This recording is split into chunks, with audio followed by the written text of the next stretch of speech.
Coach, of course, the incident in the third quarter with Tosh. Just wanted to ask what your perspective was there as a coach, and at the same time, have you talked to Tosh about what happened there? I haven't talked to Natasha. I know that she was, I talked to the team, and, Tosh didn't want to feel like she was a distraction. I told her she wasn't. I told her that we all embrace her as someone that protects our team and protects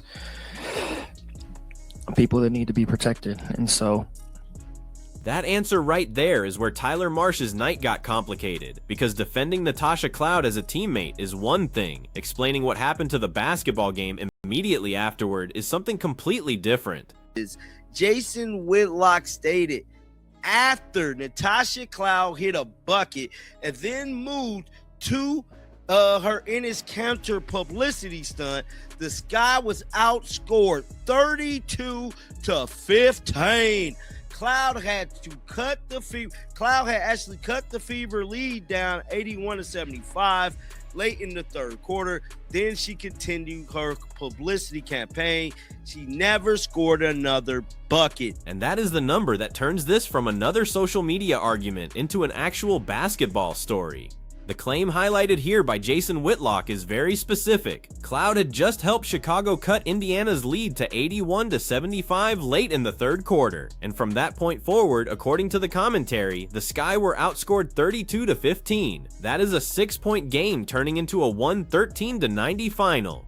Now, be careful with the conclusion. A sequence happening after an incident does not automatically prove the incident caused the collapse. Basketball games swing for 100 reasons. Indiana can make shots. Chicago can miss rotations. Fatigue matters. Matchups matter. But when something emotional happens in the middle of your best comeback, and your team immediately loses control of the game, people are obviously going to ask whether the energy changed. And later, Marsh gives an explanation for the loss that actually makes this more interesting, because he doesn't blame the controversy at all. He points directly at basketball. I mean, my reaction is we still got basketball left, and so we've come a long way this season. I don't think anybody in the locker room is ready to mail it in. I think we all understand we got a job to do. We got a organization in the city to continue to play for. We got a lot of young players that still have time to continue to develop. We still got veteran players that have been in and out of, the lineup and rotation that, still want to get some rhythm. And so, we're not just playing for the right now. We're playing for the future too. So. Listen to how Marsh frames the bigger picture. 6 games left, young players still developing, veterans trying to find rhythm, and an organization that is playing for more than whatever happened on one night. That is the responsible coaching answer. But it also tells you why this situation is so uncomfortable. Chicago is not operating like a team that can afford to throw away productive stretches. Marsh is openly talking about development and the future. Every possession has value because he is evaluating what works, what doesn't work, who fits, and what habits this team carries forward. And for a significant portion of this game, Chicago actually had something working. That is what gets lost when everybody immediately jumps to the personalities involved. The Sky scored 90 points. They shot 50% from the floor according to Marsh. He said they had another night with more than 20 assists. Those are not the offensive numbers of a team that spent the entire evening getting embarrassed. There was a competitive basketball game hiding inside that 23-point final margin, which creates the real question: how did something competitive become something completely out of control? So Z and Camilla had it going there in the first half. I just wanted to get your thoughts on Z operating at the top of the key and just kind of how you guys can keep tapping into that. Yeah, I thought Z was good today. Thought she was aggressive and took advantage of her opportunities, finding open windows. I think that the second half our offense sputtered a little bit, mostly because we weren't getting stops. And I think that Indiana kind of took us out of kind of our rhythm offensively a little. There is the first piece. Zia Cook was aggressive. Camila Cardoso had things going in the first half. Chicago was finding windows offensively. Marsh believed the second half offense slowed partly because the Sky stopped getting defensive stops, which prevented them from playing with the same rhythm. That matters because it gives us a basketball explanation before we start inventing a psychological one. Indiana did not need some mysterious emotional force to win this game. The fever accelerated. Chicago could not consistently stop them, and suddenly the Sky were playing on Indiana's terms. But there is a nasty little detail sitting underneath that explanation. The controversial moment did not happen when Chicago was already dead. It happened while Chicago was threatening. That distinction changes everything. If you are down 25 and somebody gets emotional, fine, the game is probably gone anyway. But if you have dragged the deficit down to 6 late in the third quarter, every ounce of concentration becomes valuable. One stop matters. One transition possession matters. One bad defensive matchup matters. One moment where 5 players are thinking about something other than the next possession can matter. So the criticism of Cloud does not have to be, she caused Chicago to lose. There is no way to establish that from this footage alone. The stronger criticism is much simpler. Was that the best possible moment for Chicago's emotional temperature to rise? And the answer gets even harder when you hear what Marsh says next about the actual defensive performance. Indiana kind of took us out of kind of our rhythm offensively a little bit, but at the same time, you shoot 50% from the floor. I think we had another 20+ assist night. 90 points is pretty good. It's just tough to win when you give up 100+, especially to a team like Indiana. So that sentence is brutal because it strips away all the noise. 90 points is pretty good. It's just tough to win when you give up 100+. Exactly. Chicago's offense was not the primary disaster. The Sky allowed 113. And that means Marsh had to walk into a press conference where reporters naturally wanted to discuss the incident involving Cloud, while the coach probably had a completely different list of basketball problems running through his head. How do we slow Indiana down? Why are we giving them the pace they want? Why can't we string stops together? How does a 6-point deficit become a 23-point defeat? Those are coaching questions. But because Cloud became the emotional center of the night, Marsh also had to answer a leadership question. Do you publicly challenge your veteran player, or do you publicly protect her? He chose protection. And this next answer is where he went much further than simply saying, we'll handle it internally. Just a quick follow-up on that. You kind of talked about what you said to Tosh, but as a team, did you address the situation in general with the team, and what do you say to them in terms of like the playoff stuff? No, in terms of Cantor having to be removed, the situation that caused it. No, I just told the team that I'm proud of how we ride for each other, and it's no different when it comes to we had to settle Tosh down a little bit, but she knew how important it was to kind of lock back in for us, and what she did, and I thought she played a really good game tonight. And that's the makeup of who we are. She's passionate, and she's passionate about the things she believes in. She's passionate about her teammates. That is a full endorsement. Marsh says he is proud of how the team rides for each other. He acknowledges that they had to settle Cloud down, but says she understood the importance of locking back in. He calls her passionate about her teammates and says the team is passionate about her. From a locker room perspective, you can understand exactly why a coach talks like that. Publicly humiliating one of your veterans after a 23-point loss can create a second problem before you have solved the first one. Players listen to how coaches talk about them when things go wrong. If Marsh stands at the podium and throws Cloud under the bus, maybe that satisfies people online for one evening, but he still has to walk into practice with her afterward. And remember what he had already said, Chicago still has games left, young players to develop, and veterans trying to establish rhythm. So Marsh is managing relationships as much as he is managing public opinion. But supporting your player does not mean every decision that player makes becomes immune from basketball criticism. Those two ideas can coexist. Cloud can genuinely believe she is standing up for something important. Her teammates can genuinely appreciate her for doing that. Marsh can genuinely believe defending her publicly is the correct leadership move, and viewers can still look at the timing and ask whether Chicago needed less emotion and more defensive discipline in that exact moment. That is the rock in the hard place. If Marsh criticizes Cloud, he risks looking like he abandoned his player. If he completely dismisses the competitive impact, he risks looking like he is ignoring what happened to the game. And there is another person sitting in the middle of this entire story, because Marsh was directly asked about him. Did you know that he was going to be here? And also, do you have a message for him or people like him? I think my messaging was said and clear, weeks ago. But I think that there's so much good things about this league and so many good things about the play of these players. If you come to a game, you should probably come to enjoy the basketball. And He's struggling. Tyler Moss is struggling. Oh my God. And that seems pretty simple to me. I think these players deserve that and have earned that. Marsh's message there is restrained but unmistakable. He says his position had already been made clear weeks earlier, then redirects attention toward the basketball.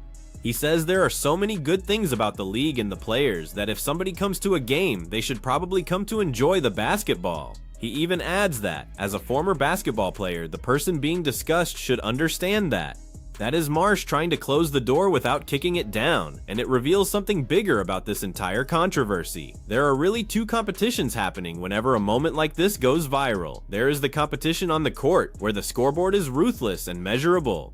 Then there is the competition online, where everybody wants the clip, the quote, the reaction, the winner, the loser, the meme, and the argument. Those competitions reward completely different behavior. Online, confrontation is fuel. On the court, distraction can be expensive. That is why the sequence after Chicago reached 81-75 became such a powerful talking point. Whether you think the controversy caused anything or not, the scoreboard gave critics an immediate weapon. Chicago had life, then Indiana buried them. And if you are Natasha Cloud, that final score means every gesture from that stretch is going to be replayed through the lens of a 23-point defeat. That might not always be fair, but professional sports have never separated emotion from results. If you talk and win, people call it confidence. If you talk and lose, the exact same behavior gets called a distraction. The scoreboard changes the interpretation, and Indiana made sure there was absolutely no ambiguity about the scoreboard. Prozac. she was great. She gave great energy today when we needed it. Indiana plays at a super fast pace, and so we had to get some rotations in. And obviously still managing some restrictions and whatnot, but I thought the minutes she gave were great on both ends. She found ways to get to the free throw line, which she's really good at, and keep some extra possessions alive, and I thought she gave what she could defensively. I think tonight just kind of came down to we tried to play Indiana's game a little bit too much and too many stretches today. Now we finally get Marsh's cleanest basketball diagnosis. Chicago tried to play Indiana's game too much. That is the part that deserves more attention than it is probably going to get. Indiana plays fast. Marsh specifically mentions the pace when discussing his rotations.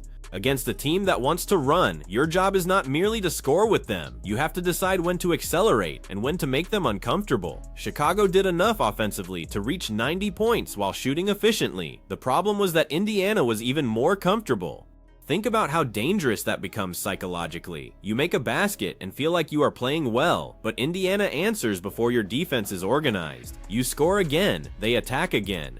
Suddenly, a good offensive night means nothing because the game has turned into a track meet that favors the opponent. That is why defense controls more than the score. Stops control pace. Stops let you choose your offense. Stops let players breathe. Stops keep a crowd from exploding. Stops prevent a 6-point deficit from becoming double digits before you have even processed what happened. Marsh essentially admitted Chicago lost control of that environment, and this is where we can finally answer the question hanging over the entire night. The biggest problem was not simply that Cloud became involved in a confrontation. It was that Chicago could not separate the confrontation from a stretch where the basketball itself was already becoming unstable. The Fever punished every opening. Once Indiana found the pace it wanted, Chicago never regained control, and Indiana had its own pressure entering this game, which makes the way the Fever responded even more significant. Stephanie White figured out that, damn, we're gonna lose home court advantage, which means that we gotta at least win some of these games, bro. We gotta get the ball back to Caitlin. I'm sorry, Kelsey. We gonna have to get. The commentary's argument is that Indiana understood the stakes around positioning and home court advantage and responded by putting the ball back where it needed to go. Whatever you think of that specific interpretation, the result is undeniable. The Fever reached 113 points. That is not surviving. That is imposing your style on somebody. And there is an important contrast here between the two teams. Marsh is talking about development, future growth, and getting veterans back into rhythm. Indiana is being framed as a team with immediate postseason positioning to protect. Those are different kinds of pressure. For Chicago, these games can tell you who should be part of the future. For Indiana, every result can affect where and how meaningful games are played. So when the Sky cut that deficit to 6, the Fever had every reason to feel pressure. They could have tightened up, they could have slowed down, they could have allowed Chicago to turn the fourth quarter into a coin flip. Instead, Indiana responded with its strongest stretch. That is why focusing exclusively on Cloud also undersells what the Fever did. Chicago did not simply implode in isolation. Indiana took advantage. That is what good teams are supposed to do when an opponent gives them a window. And it also puts Marsh's post-game defense of Cloud into perspective. He can support her personally while still knowing that his team's larger issue was competitive execution. Because if Chicago gets 3 straight stops after reaching 81-75, nobody is talking about the night the same way. If Chicago completes the comeback, Cloud's emotion probably gets framed as something that energized her team. That is how thin the line can be. Instead, the line became a canyon. It's no different when it comes to, we had to settle Tosh down a little bit, but she knew how important it was to kind of lock back in for us, and what she did, and I thought she played a really good game tonight. And that's the makeup of who we are.